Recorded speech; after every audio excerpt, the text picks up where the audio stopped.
Hi everyone, welcome to my channel. ತಮ್ಮೆಲ್ಲರಿಗೂ ನಮ್ಮ ಚಾನಲ್ಗೆ ಸ್ವಾಗತ ಕೋರುತ್ತಾ ಇವತ್ತಿನ ವಿಡಿಯೋದಲ್ಲಿ 2026-27ನೇ ಸಾಲಿನ ನವೋದಯ ವಿದ್ಯಾಲಯ ಪ್ರವೇಶ ಪರೀಕ್ಷೆ ಆಗಿರ್ಬೋದು ಅಥವಾ ಇಲ್ಲಿ ಮೊರಾರ್ಜಿ ಪರೀಕ್ಷೆ ಆಗಿರ್ಬೋದು ಮತ್ತು ಇಲ್ಲಿ ಆದರ್ಶ ವಿದ್ಯಾಲಯ ಪರೀಕ್ಷೆಗಳಲ್ಲಿ ಕೇಳಬಹುದಾದಂತಹ ಅವಿಭಾಜ್ಯ ಸಂಖ್ಯೆಗಳ ಕುರಿತು ಮೊದಲನೇದಾಗಿ ಇಲ್ಲಿ ಅವಿಭಾಜ್ಯ ಸಂಖ್ಯೆಗಳು ಅಂದರೆ ಏನು ಮತ್ತು ಇಲ್ಲಿ ಅವಿಭಾಜ್ಯ ಸಂಖ್ಯೆಗಳು ಯಾವ ರೀತಿಯಾಗಿರ್ತವೆ ಅನ್ನೋದನ್ನು ತಮ್ಮೊಂದಿಗೆ ತಿಳಿಸಿಕೊಡ್ತಾ ಇದ್ದೀನಿ. ತದನಂತರ ಇಲ್ಲಿ ವಿವಿಧ ಪರೀಕ್ಷೆಗಳಲ್ಲಿ ಕೇಳಿದಂತಹ ಇಲ್ಲಿ ಅವಿಭಾಜ್ಯ ಸಂಖ್ಯೆಗಳ ಮೇಲಿನ ಪ್ರಶ್ನೆಗಳನ್ನು ತಮ್ಮೊಂದಿಗೆ ಶೇರ್ ಮಾಡ್ಕೊಳ್ತಾ ಇದ್ದೀನಿ. ಇಲ್ಲಿ ಮೊದಲನೇದಾಗಿ ತಾವು ಕೂಡ ವೀಕ್ಷಿಸಬಹುದು. ಇಲ್ಲಿ ಅವಿಭಾಜ್ಯ ಸಂಖ್ಯೆಗಳು ಅಂದರೆ ಏನು ಅಂತ ನೋಡೋಣ. ಇಲ್ಲಿ ಯಾವ ಸಂಖ್ಯೆಯು ಅಂದರೆ ನೋಡ್ಬೋದು ತಾವು ಇಲ್ಲಿ ಅವಿಭಾಜ್ಯ ಸಂಖ್ಯೆಗಳು ಅಂದರೆ ಏನು ಅಂತ ನೋಡೋಣ. ಇದನ್ನು ಜಾಸ್ತಿ ಇಲ್ಲಿ ನವೋದಯ ಎಕ್ಸಾಮ್ಗಳಲ್ಲಿ ಅಥವಾ ಆದರ್ಶ ವಿದ್ಯಾಲಯ ಪ್ರವೇಶ ಪರೀಕ್ಷೆ ಆಗಿರ್ಬೋದು, ನವೋದಯ ಎಕ್ಸಾಮ್ಗಳಲ್ಲಿ ಕೂಡ ಈ ಬಗ್ಗೆ ಕೇಳಿರುತ್ತಾರೆ ಅವಿಭಾಜ್ಯ ಸಂಖ್ಯೆಗಳ ಕುರಿತು. ಸಿಂಪಲ್ ಆಗಿ ತಮಗೆ ಸರಳವಾಗಿ ತಿಳಿಯುವಂತಹ ರೀತಿಯಲ್ಲಿ ತಮ್ಮೊಂದಿಗೆ ಇವತ್ತು ಇನ್ಫಾರ್ಮೇಶನ್ ಕೊಡ್ತಾ ಹೋಗ್ತೀನಿ. ಇಲ್ಲಿ ಅವಿಭಾಜ್ಯ ಸಂಖ್ಯೆಗಳು ಅಂದರೆ ಯಾವ ಸಂಖ್ಯೆಯು ಕೇವಲ 2 ಅಪವರ್ತನಗಳನ್ನು ಹೊಂದಿರುತ್ತದೆಯೋ ಅದು ಅವಿಭಾಜ್ಯ ಸಂಖ್ಯೆ ಆಗಿರುತ್ತದೆ. ಅಂದರೆ ಇಲ್ಲಿ ಕೊಟ್ಟಂತ ಸಂಖ್ಯೆ ಕೇವಲ 2 ಅಪವರ್ತನಗಳನ್ನು ಹೊಂದಿರುತ್ತದೆ, ಅದಕ್ಕಿಂತ ಹೆಚ್ಚಿನ ಅಪವರ್ತನಗಳನ್ನು ಹೊಂದಿರುವುದಿಲ್ಲ. ಹಾಗಾಗಿ ಇವುಗಳಿಗೆ ನಾವು ಅವಿಭಾಜ್ಯ ಸಂಖ್ಯೆಗಳು ಅಂತ ಕರಿತೀವಿ. ಇಲ್ಲಿ ಅವಿಭಾಜ್ಯ ಸಂಖ್ಯೆಗಳು ಇಲ್ಲಿ 2ಕ್ಕಿಂತ ಹೆಚ್ಚು ಸಂಖ್ಯೆಗಳನ್ನು ಹೊಂದಿರುವುದಿಲ್ಲ ಮತ್ತು ಅದಕ್ಕಿಂತ ಕಡಿಮೆ ಸಂಖ್ಯೆಗಳನ್ನು ಕೂಡ ಹೊಂದಿರುವುದಿಲ್ಲ, ಕೇವಲ 2 ಮಾತ್ರ ಅಪವರ್ತನಗಳನ್ನು ಹೊಂದಿರುತ್ತದೆ. ಹಾಗಾದ್ರೆ ಉದಾಹರಣೆಗಳನ್ನು ನೋಡ್ತಾ ಹೋಗೋಣ. ಇಲ್ಲಿ ಉದಾಹರಣೆಗಾಗಿ ಮೊದಲು 2 ತೆಗೆದುಕೊಳ್ಳೋಣ. ಇಲ್ಲಿ 2ರ ಅಪವರ್ತನಗಳು ಯಾವ ಅಂತ ನೋಡೋದಾದ್ರೆ 1 ಮತ್ತು 2. ಅದೇ ರೀತಿಯಾಗಿ ಇಲ್ಲಿ 3ರ ಅಪವರ್ತನಗಳನ್ನು ಬರಿತಾ ಹೋಗೋಣ. ಇಲ್ಲಿ 1 ಮತ್ತು 3 ಮತ್ತು ಇನ್ನು ಇಲ್ಲಿ 5ರ ಅಪವರ್ತನಗಳನ್ನು ಬರೆಯೋಣ. ಇಲ್ಲಿ 1 ಮತ್ತು 5. ಅದೇ ರೀತಿಯಾಗಿ 7ರ ಅಪವರ್ತನಗಳನ್ನು ಬರೆಯೋಣ. 1 ಮತ್ತು 7. ಇನ್ನು 11ರ ಅಪವರ್ತನಗಳನ್ನು ಬರೆಯೋಣ. ಇಲ್ಲಿ ನೋಡ್ತಾ ಹೋಗ್ಬೋದು ತಾವು ಕೂಡ 11ರ ಅಪವರ್ತನಗಳು ಇಲ್ಲಿ 1 ಮತ್ತು 11. ಈ ರೀತಿಯಾಗಿ ಕೇವಲ 2 ಅಪವರ್ತನಗಳನ್ನು ಹೊಂದಿರುವಂತಹ ಸಂಖ್ಯೆಗಳಿಗೆ ನಾವು ಇಲ್ಲಿ ಅವಿಭಾಜ್ಯ ಸಂಖ್ಯೆಗಳು ಅಂತ ಕರಿತೀವಿ. ಇಲ್ಲಿ ನೋಡ್ತಾ ಹೋಗ್ಬೋದು ಈ 2 ಎನ್ನುವಂತಹ ಸಂಖ್ಯೆ ಕೇವಲ 2 ಅಪವರ್ತನಗಳನ್ನು ಮಾತ್ರ ಹೊಂದಿರುತ್ತದೆ. ಹಾಗಾಗಿ ಇವುಗಳಿಗೆ ಅವಿಭಾಜ್ಯ ಸಂಖ್ಯೆಗಳು ಅಂತ ಕರಿತೀವಿ. ಇಲ್ಲಿ ನೋಡ್ತಾ ಹೋಗ್ಬೋದು ಇಲ್ಲಿ ಎಲ್ಲ ಜಾಸ್ತಿ ಬೆಸ ಸಂಖ್ಯೆಗಳು ಬಂದಿವೆ. 11 ಆಗಿರ್ಬೋದು, 3 ಆಗಿರ್ಬೋದು, 7, ಅದೇ ರೀತಿಯಾಗಿ ಇಲ್ಲಿ 5. ಆದರೆ ಇವು ಯಾವು ಕೂಡ ಇಲ್ಲಿ ಭಾಜ್ಯ ಸಂಖ್ಯೆಗಳು ಆಗೋದಿಲ್ಲ. ನೀವು ಬೆಸ ಸಂಖ್ಯೆಗಳು ಬಂದಿವೆ ಅಂದಾಗ ಇಲ್ಲಿ 9 ಯಾಕೆ ಇಲ್ಲಿ ಅವಿಭಾಜ್ಯ ಸಂಖ್ಯೆ ಆಗಿರಬಾರ್ದು ಅಂತ ಕೇಳಬಹುದು. ಆದರೆ ಇಲ್ಲಿ ಇದರ ಅಪವರ್ತನಗಳನ್ನು ಬರೆದ್ರೆ ತಮಗೆ ಗೊತ್ತಾಗುತ್ತೆ. 1, ಅದೇ ರೀತಿಯಾಗಿ 3 ಮತ್ತು 9. ಈ ರೀತಿಯಲ್ಲಿ 3 ಅಪವರ್ತನಗಳು ಬಂದಿವೆ. ಸೊ ಇದು ಒಂದು ಭಾಜ್ಯ ಸಂಖ್ಯೆ ಆಗುತ್ತದೆ. ಇವೆಲ್ಲವೂ ಕೂಡ ಅವಿಭಾಜ್ಯ ಸಂಖ್ಯೆಗಳು. 2, 3, 11. ಅದೇ ರೀತಿಯಾಗಿ ಇಲ್ಲಿ 17 ನೋಡ್ತಾ ಹೋಗ್ಬೋದು ತಾವು ಕೂಡ. 17 ಇದೆಯಲ್ಲ, ಈ 17ರಲ್ಲಿ 1 ಮತ್ತು 17 ಇವು ಎಲ್ಲವೂ ಕೂಡ ಭಾಜ್ಯ ಸಂಖ್ಯೆಗಳು ಆಗುತ್ತವೆ. ಸೊ ಇಲ್ಲಿ ಇಲ್ಲಿ 1 ಎನ್ನುವಂಥ ಸಂಖ್ಯೆ ಇದು ಒಂದು ಭಾಜ್ಯ ಸಂಖ್ಯೆಯ ಅಥವಾ ಅವಿಭಾಜ್ಯ ಸಂಖ್ಯೆ ಅಂತ ತಾವು ಕೇಳಬಹುದು. ಇಲ್ಲಿ 1 ಎನ್ನುವಂತಹ ಸಂಖ್ಯೆ ಇದೆಯಲ್ಲ, ಇದು ಒಂದು ಭಾಜ್ಯ ಸಂಖ್ಯೆಯೂ ಅಲ್ಲ ಮತ್ತು ಅವಿಭಾಜ್ಯ ಸಂಖ್ಯೆಯೂ ಅಲ್ಲ. ಏಕೆಂದ್ರೆ ಇಲ್ಲಿ 1ರ ಅಪವರ್ತನಗಳನ್ನು ಬರಿತಾ ಹೋದರೆ ಕೇವಲ 1 ಮಾತ್ರ ಬರುತ್ತದೆ. ಹಾಗಾಗಿ ಇಲ್ಲಿ ಇದು 1ಕ್ಕಿಂತ ಹೆಚ್ಚು ಅಪವರ್ತನಗಳಿದ್ರೆ ಅದು ಅವಿಭಾಜ್ಯ ಸಂಖ್ಯೆ ಆಗುತ್ತದೆ. 2ಕ್ಕಿಂತ ಹೆಚ್ಚು ಅಪವರ್ತನಗಳಿದ್ರೆ ಅದೊಂದು ಭಾಜ್ಯ ಸಂಖ್ಯೆ ಆಗುತ್ತದೆ. ಆದ್ದರಿಂದ ಇದು 1 ಎನ್ನುವಂಥದ್ದು ಎಲ್ಲ ಸಂಖ್ಯೆಗಳಲ್ಲಿ ಬರುವಂತಹ ಇದೊಂದು ಸಾಮಾನ್ಯ ಅಪವರ್ತನ ಆಗುತ್ತದೆ. ಆದ್ದರಿಂದ ಇದು 1 ಎನ್ನುವಂಥದ್ದು ಭಾಜ್ಯವೂ ಅಲ್ಲ, ಅವಿಭಾಜ್ಯವೂ ಅಲ್ಲ ಎನ್ನುವುದನ್ನು ತಾವು ನೆನಪಿನಲ್ಲಿ ಇಟ್ಕೊಳ್ಳಿ. ಇನ್ನು 10ರಿಂದ ಭಾಗವಾಗುವಂತಹ ಅಥವಾ ಭಾಗ ಹೋಗುವಂತಹ ಸಂಖ್ಯೆಗಳು ಯಾವುವು ಅಂತ ನೋಡ್ತಾ ಹೋಗುವುದಾದ್ರೆ ಇಲ್ಲಿ ಉದಾಹರಣೆಗಾಗಿ ಒಂದು ಸಂಖ್ಯೆಯನ್ನು ನಾನು ಬರಿತೀನಿ, ನೋಡ್ಬೋದು ತಾವು ಕೂಡ. ಇಲ್ಲಿ 3000 ಅಂತ ಬರದೆ ಇದು 10ರಿಂದ ಭಾಗ ಹೋಗುತ್ತದೆ ಇಲ್ವಾ. ಅದೇ ರೀತಿಯಾಗಿ ಇನ್ನೊಂದು ಸಂಖ್ಯೆಯನ್ನು ಬರೆಯೋಣ, 7010. ಅಥವಾ ಇನ್ನೊಂದು ಸಂಖ್ಯೆಯನ್ನು ಬರೆಯೋಣ, 3200. ಈ ರೀತಿಯಾಗಿ ಬರೆದಾಗ ಇವು ಇಲ್ಲಿ 10ರಿಂದ ಭಾಗ ಹೋಗುತ್ತದೆ ಇಲ್ವಾ ಎನ್ನುವಂತಹ ಒಂದು ಪ್ರಶ್ನೆ ನಿಮ್ಮಲ್ಲಿರುತ್ತೆ. ಇದನ್ನು ನಾವು ಸಂಪೂರ್ಣವಾಗಿ ಭಾಗಾಕಾರ ಮಾಡುವಂತಹ ಒಂದು ಅವಶ್ಯಕತೆ ಇರುವುದಿಲ್ಲ, ನೇರವಾಗಿ ಕಂಡುಹಿಡಬಹುದು. ಅದಕ್ಕೊಂದು ನಿಯಮ ಇದೆ, ಅದನ್ನು ತಮ್ಮೊಂದಿಗೆ ಈಗ ತಿಳಿಸ್ಕೊಡ್ತಾ ಇದ್ದೀನಿ. ಇಲ್ಲಿ ನೋಡ್ಬೋದು ತಾವು ಕೂಡ. ಇಲ್ಲಿ ಒಂದು ಸಂಖ್ಯೆಯ ಬಿಡಿ ಸ್ಥಾನದಲ್ಲಿ 0 ಇದ್ದಾಗ ಅದು 10ರಿಂದ ಭಾಗವಾಗುತ್ತದೆ. ಈ ನಿಯಮವನ್ನು ತಾವು ತಿಳ್ಕೋಬೇಕು. ಬಿಡಿ ಸ್ಥಾನದಲ್ಲಿ 0 ಬಂದಿತ್ತು ಅನ್ಕೊಳ್ಳಿ, ಅದು 10ರಿಂದ ಭಾಗ ಆಗುತ್ತದೆ. ಹಾಗಾದರೆ ಇಲ್ಲಿ ತಮಗೆ ನಾನು ಉದಾಹರಣೆಯನ್ನು ತಿಳಿಸ್ಕೊಡ್ತೀನಿ, ಒಂದು ನೋಡೋಣ. ಈಗ ಇಲ್ಲಿ ನೋಡ್ಬೋದು ತಾವು ಕೂಡ 10ರಿಂದ ಭಾಗವಾಗುವ ಸಂಖ್ಯೆಗಳಂತ ಬರೆದಿದ್ದೀನಿ. ಇಲ್ಲಿ ಎಲ್ಲ ಕಡೆನೂ ಕೂಡ ಇದೇನು 3 ಸಂಖ್ಯೆಗಳಿವೆ, 3000, 7010, 3200 ಅಂತ. ಈ ಬಿಡಿ ಸ್ಥಾನದಲ್ಲಿ ಇಲ್ಲಿ 0 ಬಂದಿದೆ. ಹಾಗಾದ್ರೆ ನಾವು ಅದನ್ನು ಭಾಗಾಕಾರವನ್ನು ಮಾಡಿ ನೋಡೋಣ. ಇಲ್ಲಿ ನೋಡ್ಬೋದು ತಾವು ಕೂಡ ಇಲ್ಲಿ 3000 ಅಂತ ಇದೆಯಲ್ಲ, ಇದಕ್ಕೆ ನಾವು ಇಲ್ಲಿ 10ರಿಂದ ಭಾಗಿಸೋಣ.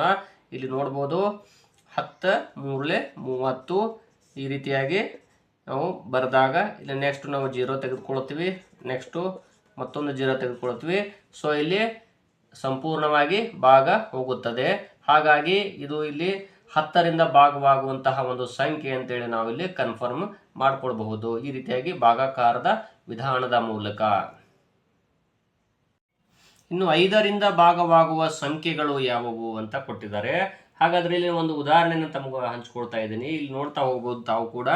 ಮೊದಲನೇದಾಗಿ ಇಲ್ಲಿ 225 ಇದೆ, ಇದು 5ರಿಂದ ಭಾಗವಾಗುತ್ತದೆ ಇಲ್ವಾ? ಅದೇ ರೀತಿಯಾಗಿ ಇನ್ನೊಂದು ನೋಡೋಣ, 4035. ಇಲ್ಲಿ ನೋಡ್ಬೋದು. ಮತ್ತೊಂದು ಉದಾಹರಣೆ ನೋಡೋಣ, ಇಲ್ಲಿ 8645, ಮತ್ತೆ ಇನ್ನೊಂದು 8710.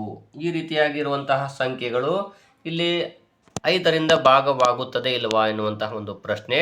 ಇಲ್ಲಿ ವಿವಿಧ ಮೊರಾರ್ಜಿ ಪರೀಕ್ಷೆಗಳಾಗಿರ್ಬೋದು ಅಥವಾ ನವೋದಯ ಎಕ್ಸಾಮ್ಗಳಲ್ಲಿ ಈ ರೀತಿಯ ಪ್ರಶ್ನೆಯನ್ನು ಕೇಳಿದಾಗ ಕೊಟ್ಟಂಥ ಸಂಖ್ಯೆ 5ರಿಂದ ಭಾಗವಾಗುತ್ತದೆ ಇಲ್ವಾ ಅಂತ ನೋಡೋದು ಹೇಗೆ ಅಂದರೆ ಬಹಳ ಸಿಂಪಲ್. ಇಲ್ಲಿ ಬಿಡಿ ಸ್ಥಾನದಲ್ಲಿರುವಂತಹ ಸಂಖ್ಯೆ ನೆನಪಿಟ್ಕೊಂಡ್ಬಿಡಿ. ಬಿಡಿ ಸ್ಥಾನದಲ್ಲಿರುವ ಸಂಖ್ಯೆ 0 ಅಥವಾ 5 ಇದ್ದರೆ ಸಾಕು, ಅದು ಸಂಪೂರ್ಣವಾಗಿ 5ರಿಂದ ಭಾಗವಾಗುತ್ತದೆ.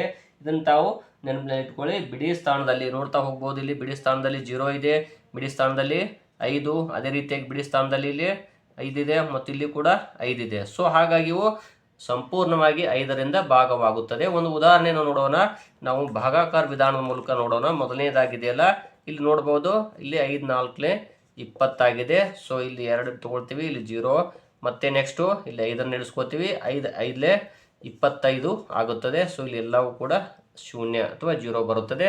ಸೊ ನೋಡ್ಬೋದು ಇಲ್ಲಿ ಶೇಷ 0 ಬಂದಿದೆ. ಆದ್ದರಿಂದ ಇವು 5ರಿಂದ ಭಾಗವಾಗುತ್ತವೆ. ಸೊ ನೆನಪಿನಲ್ಲಿ ಇಟ್ಕೊಂಡ್ಬಿಡಿ. ನಾವು ಇಲ್ಲಿ ನವೋದಯ ಎಕ್ಸಾಮನ್ನು ಫೇಸ್ ಮಾಡಬೇಕು ಅಂದರೆ ಫಾಸ್ಟಾಗಿ, ಅಂದರೆ ತಾವು ಇಲ್ಲಿ ಸಿಂಪಲ್ ಆಗಿರುವಂಥ ಟ್ರಿಕ್ಸ್ಗಳನ್ನು ತಾವು ತಿಳ್ಕೊಳ್ಳೋದ್ರ ಮೂಲಕವೇ ಡೈರೆಕ್ಟಾಗಿ ಇಲ್ಲಿ ಕಂಡುಹಿಡಿಯಬಹುದು. ಕೊಟ್ಟಂಥ ಸಂಖ್ಯೆ ಬಿಡಿ ಸ್ಥಾನದಲ್ಲಿ 0 ಅಥವಾ 5 ಬಂದಿತ್ತಂದರೆ ಅದು ಸಂಪೂರ್ಣವಾಗಿ 5ರಿಂದ ಭಾಗವಾಗುತ್ತದೆ. ತಾವು ಸಂಪೂರ್ಣವಾಗಿ ಭಾಗಾಕಾರ ಮಾಡಿಯೇ ಕಂಡುಹಿಡಿಬೇಕಂತೇನಿಲ್ಲ. ಈ ನಿಯಮವನ್ನು ತಾವು ನೆನಪಿನಲ್ಲಿ ಇಟ್ಕೊಳ್ಳಿ.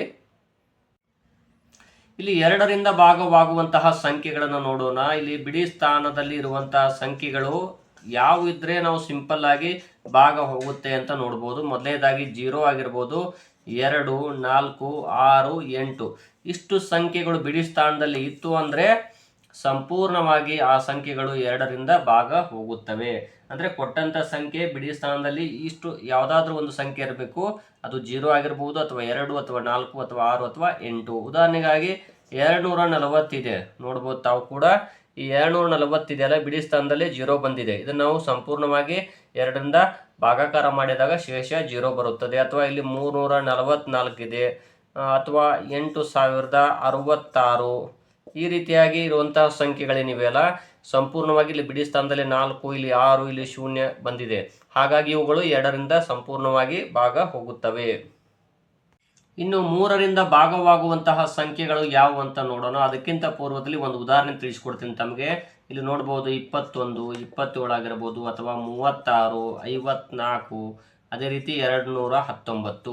ಈ ಸಂಖ್ಯೆಗಳು 3ರಿಂದ ಭಾಗ ಆಗುತ್ತವೆ ಇಲ್ವಾ ಅಂತ ನೋಡುವುದು ಹೇಗೆ ಅಂತ ತಮಗೆ ತಿಳಿಸ್ಕೊಡ್ತೀನಿ. ಕೆಲವೊಂದಿಷ್ಟು ಸಿಂಪಲ್ ಆದಂತಹ ಟ್ರಿಕ್ಸ್ಗಳು. ಇಲ್ಲಿ ನೋಡ್ಬೋದು ತಾವು ಕೂಡ. ಇಲ್ಲಿ ಒಂದು ಸಂಖ್ಯೆಯ ಅಂಕಿಗಳ ಮೊತ್ತ 3ರ ಗುಣಕ ಆಗಿದ್ರೆ ಆ ಸಂಖ್ಯೆ 3ರಿಂದ ಕಡ್ಡಾಯವಾಗಿ ಭಾಗ ಹೋಗುತ್ತೆ, ಶೇಷ 0 ಬರುತ್ತದೆ. ಅಂದರೆ ಕೊಟ್ಟಂಥ ಸಂಖ್ಯೆ ಏನಿದೆಯಲ್ಲ, ಅವುಗಳನ್ನು ಕೂಡಿಸಿದಾಗ ಅವುಗಳ ಮೊತ್ತ ಏನು ಬರುತ್ತಲ್ಲ, ಅದು 3ರಿಂದ ಅಂಥದ್ದು 3ರ ಗುಣಕ ಆಗಿರಬೇಕು. ಉದಾಹರಣೆಗಾಗಿ ನೋಡೋಣ. ಇಲ್ಲಿ ಮೊದಲನೇದಿದೆಯಲ್ಲ, ಇದು ತೋರಿಸ್ತೀನಿ ತಮಗೆ. ಇಲ್ಲಿ ನೋಡ್ಬೋದು, ಇಲ್ಲಿ 21 ಇದೆಯಲ್ಲ, ಇದನ್ನು ನಾವು 2 ಸಂಖ್ಯೆಗಳನ್ನು ಕೂಡಿಸೋಣ. ಇಲ್ಲಿರುವಂಥದ್ದು 2 + 1 ಇಲ್ಲಿ ಎಷ್ಟಾಯಿತು? ಅದು 3 ಆಯಿತು. ಇದು 3ರ ಗುಣಕ. ಓಕೆ, ನೆಕ್ಸ್ಟ್ ಇನ್ನೊಂದು ನೋಡೋಣ. ಇಲ್ಲಿ 27 ಇದೆಯಲ್ಲ, ಇದನ್ನ 2 ಕೂಡಿಸೋಣ. 2 + 7 9, ಇದು ಕೂಡ 3ರ ಗುಣಕ. ಅದೇ ರೀತಿಯಾಗಿ ಇನ್ನು 36 ಇದೆಯಲ್ಲ, ನೋಡ್ಬೋದು ತಾವು ಕೂಡ ಇಲ್ಲಿ 36, ಇದು ಕೂಡ ಕೂಡಿಸಿದಾಗ 3 + 6, ಸೊ ಇದು ಕೂಡ 9 ಬಂತು. ಇದು ಕೂಡ 3ರ ಗುಣಕ. ಇನ್ನು ನೆಕ್ಸ್ಟು 54 ಇದೆ ನೋಡಿ, ಇದನ್ನು ಕೂಡಿಸೋಣ. ಈ ಎರಡು ಸಂಖ್ಯೆಗಳನ್ನು ಕೂಡಿಸ್ಬೇಕಾಗುತ್ತೆ. ಯಾವುದು ಅಂದರೆ ಇಲ್ಲಿ 5 ಮತ್ತು 9 5 ಮತ್ತು 4 ಎಷ್ಟು ಬಂತು? 9 ಬಂತು. ಇದನ್ನು ಕೂಡಿಸಿದಾಗ ಇದು ಕೂಡ ಇದು 3ರ ಗುಣಕ ಆಗುತ್ತದೆ. ಇನ್ನು 219 ಇದೆ ನೋಡ್ರಿ, ಇಲ್ಲಿ 219 ಇಲ್ಲಿ ನೋಡ್ಬೋದು. 2 + 1 + 9 ಇದನ್ನು ಕೂಡಿಸಿದಾಗ 12 ಆಯಿತು. ಅಂದರೆ ಇದು ಕೂಡ 3ರ ಗುಣಕ. ಹಾಗಾಗಿ ಇಲ್ಲಿ ನೀವು ಕೊಟ್ಟಂಥ ಸಂಖ್ಯೆ ಎಷ್ಟೇ ದೊಡ್ಡದಾಗಿರಲಿ ಎಲ್ಲವನ್ನೂ ಕೂಡಿಸಿದಾಗ ಅದರ ಏನು ಮೊತ್ತ ಬರುತ್ತಲ್ಲ, ಕೂಡಿಸಿದಾಗ ಅಲ್ಲಿ ಅದು 3ರ ಗುಣಕ ಆಗಿದ್ದರೆ ಮಾತ್ರವೇ ಅದು 3ರಿಂದ ಭಾಗ ಹೋಗುತ್ತದೆ. ಉದಾಹರಣೆಗಾಗಿ ನೋಡ್ಬೋದು, ಇಲ್ಲಿ ಇನ್ನೊಂದು ತಿಳಿಸ್ತೀನಿ ತಮಗೆ, ಬೇಕಾದ್ರೆ ನೋಡ್ಬೋದು ಇಲ್ಲಿ 2000. ಇನ್ನು ಇಲ್ಲಿ 6ರಿಂದ ಭಾಗವಾಗುವಂತಹ ಸಂಖ್ಯೆಗಳನ್ನು ಯಾವಂತ ನೋಡೋಣ. ಇಲ್ಲಿ ಕೊಟ್ಟಂತಹ ಸಂಖ್ಯೆಯು 2 ಅಥವಾ 3ರಿಂದ ಭಾಗವಾದರೆ ಅದು 6ರಿಂದಲೂ ಭಾಗವಾಗುತ್ತದೆ. ಅಂದ್ರೆ ಇಲ್ಲಿ ಒಂದು ಸಂಖ್ಯೆಯನ್ನು ಕೊಟ್ಟಿದ್ದಾರೆ ಅನ್ಕೊಳ್ಳಿ. ಉದಾಹರಣೆಗಾಗಿ 18 ಇದೆ, ಇಲ್ಲಿ ಎಷ್ಟು? 18. ಈ 18 ಇಲ್ಲಿ 2ರಿಂದಲೂ ಭಾಗವಾಗುತ್ತದೆ, ಅದೇ ರೀತಿಯಾಗಿ 3ರಿಂದಲೂ ಭಾಗವಾಗುತ್ತದೆ. ಹಾಗಾದ್ರೆ ಇಲ್ಲಿ 2 ಮತ್ತು 3ರಿಂದಲೂ ಭಾಗವಾದರೆ ಅದು ಕಡ್ಡಾಯವಾಗಿ ಇಲ್ಲಿ 6ರಿಂದ ಭಾಗ ಹೋಗುತ್ತದೆ. ಆದ್ದರಿಂದ ಇಲ್ಲಿ 6ರಿಂದ ಭಾಗವಾಗುವ ಸಂಖ್ಯೆಯನ್ನು ತಾವು ಸಿಂಪಲ್ ಆಗಿ ತಿಳ್ಕೊಂಡ್ಬಿಡಿ. 2ರಿಂದ ಭಾಗವಾದರೆ ಅದು 6ರಿಂದಲೂ ಭಾಗವಾಗುತ್ತದೆ ಮತ್ತು 3ರಿಂದ ಭಾಗ ಹೋದರೆ ಅದು 6ರಿಂದಲೂ ಭಾಗ ಹೋಗುತ್ತದೆ ಎನ್ನುವಂತಹ ನೆನಪನ್ನು ತಾವು ಇಟ್ಕೋಬೇಕಾಗುತ್ತದೆ. ಇಲ್ಲಿ ಒಂದು ವೇಳೆ ಇಲ್ಲಿ ಕೆಲವೊಂದು ಸಂಖ್ಯೆಗಳು ಹೇಗಿರ್ತವೆ ಅಂದರೆ, ಇಲ್ಲಿ ಉದಾಹರಣೆ ತೋರಿಸ್ತೀನಿ ತಮಗೆ. ಇಲ್ಲಿ 24 ಇದೆ, ಇದು ಇಲ್ಲಿ 3ರಿಂದಲೂ ಭಾಗ ಹೋಗುತ್ತದೆ, 6ರಿಂದಲೂ ಭಾಗ ಹೋಗುತ್ತದೆ ಮತ್ತು 2ರಿಂದಲೂ ಭಾಗ ಹೋಗುತ್ತದೆ. ಸೊ ಇಲ್ಲಿ ತಾವು ನೆನಪಿನಲ್ಲಿ ಇಟ್ಕೊಂಡ್ಬಿಡಿ. ಈ 24 ಆಗಿರ್ಬೋದು, 18 ಆಗಿರ್ಬೋದು, ಈ ರೀತಿ ಸಾಕಷ್ಟು ಸಂಖ್ಯೆಗಳು ಬರ್ತವೆ. ಆದರೆ ಇಲ್ಲಿ 2 ಮತ್ತು 3ರಿಂದ ಆ ಸಂಖ್ಯೆಗಳು ಭಾಗವಾದರೆ ಅದು ಕಡ್ಡಾಯವಾಗಿ 6ರಿಂದ ಭಾಗ ಹೋಗುತ್ತದೆ ಎನ್ನುವಂತಹ ಒಂದು ಮಾಹಿತಿಯನ್ನು ತಾವು ನೆನಪಿನಲ್ಲಿ ಇಟ್ಕೊಳ್ಳಿ. ಆವಾಗ ತಮಗೆ 6ರಿಂದ ಭಾಗವಾಗುವ ಸಂಖ್ಯೆಗಳು ತಮಗೆ ಸರಳವಾಗಿ ಗೊತ್ತಾಗುತ್ತದೆ. ನೀವು 6ರಿಂದ ಭಾಗಿಸುವ ಬದಲು ಇಲ್ಲಿ ಕೇವಲ 2ರಿಂದ ಅಥವಾ 3ರಿಂದ ಭಾಗಾಕಾರ ಮಾಡಿದರೆ ಸಾಕು, ತಮಗೆ ನೇರವಾಗಿ ಡೈರೆಕ್ಟಾಗಿ ಉತ್ತರ ಗೊತ್ತಾಗುತ್ತೆ. ಇದು 6ರಿಂದ ಭಾಗ ಹೋಗುತ್ತದೆ ಇಲ್ವಾ ಎನ್ನುವಂತಹ ಒಂದು ಮಾಹಿತಿ ಅಂತ ಹೇಳ್ತಾ ಇದ್ದೀನಿ. ಇಲ್ಲಿ ನೋಡ್ಬೋದು ತಾವು ಕೂಡ 1936 ಇದೆ. ಇಲ್ಲಿ ಬಿಡಿ ಸ್ಥಾನ ಇದೆಯಲ್ಲ ಮತ್ತು 10ರ ಸ್ಥಾನ, ಇದು 36. ಇದು ಇಲ್ಲಿ 36 ಅನ್ನುವಂಥ ಒಂದು ಸಂಖ್ಯೆ ಇದು ಇಲ್ಲಿ 4ರಿಂದ ಭಾಗ ಹೋಗುತ್ತದೆ. ಆದ್ದರಿಂದ ಇಡೀ ಸಂಖ್ಯೆ ಇದೆಯಲ್ಲ, ಸಂಪೂರ್ಣವಾಗಿರುವಂಥ 1936 ಇದು 4ರಿಂದ ಭಾಗ ಹೋಗುತ್ತದೆ ಅನ್ನೋದನ್ನು ತಾವು ಇಲ್ಲಿ ನೆನಪಿನಲ್ಲಿ ಇಟ್ಕೊಳ್ಬೇಕಾಗುತ್ತದೆ. ಇನ್ನೊಂದನ್ನು ತಿಳಿಸ್ತೀನಿ. ಇಲ್ಲಿ ನೋಡ್ಬೋದು ತಾವು ಕೂಡ 2020 ಇಲ್ಲಿ ಬಿಡಿ ಸ್ಥಾನ ಮತ್ತು 10ರ ಸ್ಥಾನ, ಇಲ್ಲಿ 4ರಿಂದ ಭಾಗವಾಗುವಂತಹ ಸಂಖ್ಯೆಗಳನ್ನು ನೋಡ್ತಾ ಹೋಗಿ. ಇಲ್ಲಿ 3 ಅಥವಾ 4 ಅಂಕಿಗಳು ಅಥವಾ ಅದಕ್ಕಿಂತ ಹೆಚ್ಚಿನ ಅಂಕಿಗಳನ್ನು ಒಳಗೊಂಡಂತಹ ಒಂದು ಸಂಖ್ಯೆ ಏನಿದೆಯಲ್ಲ, ಅದರ ಕೊನೆ 2 ಅಂಕಿಗಳು ಅಂದರೆ ಬಿಡಿ ಸ್ಥಾನ ಮತ್ತು 10ರ ಸ್ಥಾನಗಳನ್ನು ಒಳಗೊಂಡ ಒಂದು ಸಂಖ್ಯೆ ಇದೆಯಲ್ಲ, ಅದು ಒಂದು ವೇಳೆ 4ರಿಂದ ಭಾಗವಾಯಿತು ಅಂದರೆ ಕೊಟ್ಟಂತ ಇಡೀ ಸಂಖ್ಯೆ ಇಲ್ಲಿ 4ರಿಂದ ಭಾಗವಾಗುತ್ತದೆ ಎನ್ನುವುದನ್ನು ತಾವು ಇಲ್ಲಿ ಗಮನಿಸಬೇಕಾಗುತ್ತದೆ. ಉದಾಹರಣೆಗಳನ್ನು ತಿಳಿಸ್ತಾ ಹೋಗ್ತೀನಿ.